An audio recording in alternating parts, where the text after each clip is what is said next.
আসসালামু আলাইকুম। আমি Fatematuz Zohra. Welcome to my channel Fatema's dream থেকে। কেমন আছেন সবাই? আলহামদুলিল্লাহ আমি ভালো আছি। চলে আসলাম নতুন আরেকটি রেসিপি নিয়ে। আজকে আপনাদের সাথে শেয়ার করব মিষ্টি কুমড়া শাক ভাজা রেসিপি। তো দেখতেই পাচ্ছেন আমি একটা পাত্রে মিষ্টি কুমড়া শাকগুলো দিয়ে দিয়েছি। এটা আমি ভালো মতো প্রথমে সিদ্ধ করে নেব। তো দেখতেই পাচ্ছেন পরিমাণ মতো দিয়ে দিলাম লবণ, দিয়ে দিলাম কেটে রাখা রসুন কুচি, দিয়ে দিলাম কাঁচামরিচ, বেশ খানিকটা পেঁয়াজ কুচি। তো আমি এটা ভালো মতো মিশিয়ে নেব। আমি সুন্দর মতো এটা আগে সিদ্ধ করে নেব। তো আপনারা কে কীভাবে শাক ভাজা করেন অবশ্যই আমাকে জানাবেন। আমিও সেভাবে ট্রাই করব, আপনাদেরকে জানাবো।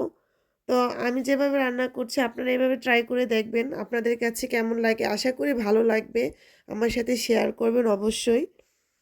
তো দেখতেই পাচ্ছেন আমি শাকটা সুন্দর মতো সিদ্ধ করে নিচ্ছি। প্রথমে আপনারা শাকটা সুন্দর করে সিদ্ধ করে নেবেন। তো আমি আরেকটা পাত্রে আপনার তেলটা গরম করে নিচ্ছি। শাকটা আমি তুলে নিয়েছি। এখন দিয়ে দিচ্ছি শুকনা মরিচ। তো শাকে কিন্তু সবসময় শুকনা মরিচটা খেতে খুব ভালো লাগে। আমার খুব ভালো লাগে। কার কেমন লাগে আমি জানি না। তো আমাকে জানাবেন কার শুকনা মরিচটা শাকে ভালো লাগে।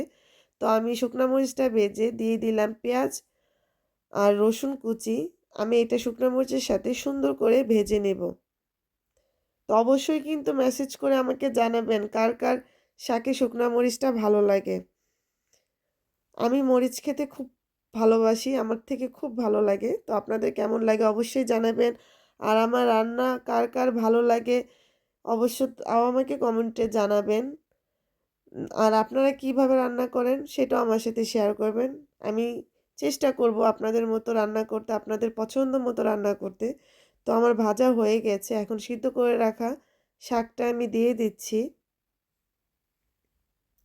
এখন এটা আমি সুন্দর মতো ভাজা পেঁয়াজের সাথে মিশিয়ে নিব। দেখতেই পাচ্ছেন মাশাআল্লাহ কালারটা খুব সুন্দর এসেছে। শাকটা অনেক মজা হয়েছে। আমার বাসার সবাই খুব পছন্দ করেছে। তো আপনারাও এভাবে রান্না করে দেখবেন। ইনশাআল্লাহ আশা করি আপনাদের কাছেও ভালো লাগবে। তো অবশ্যই আপনারা আমার সাথে শেয়ার করবেন কেমন লেগেছে। তো এই তো আমি এটা ভালো মতো ভেজে নিচ্ছি, মিশিয়ে নেব। একটু সময় নিয়ে ভেজে নিবেন। মাশাআল্লাহ এই তো প্রায় হয়ে গেছে।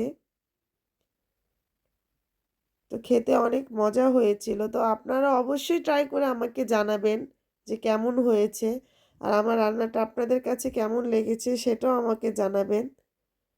তো বিদেশের মাটিতে বাংলাদেশের সবজি রান্না করতে পেরে আমার খুব ভালো লাগছে। আলহামদুলিল্লাহ সব ধরনের সবজি এখানে পাওয়া যায়। তো আমিও করছি। আমার কাছে সবজি খুব ভালো লাগে।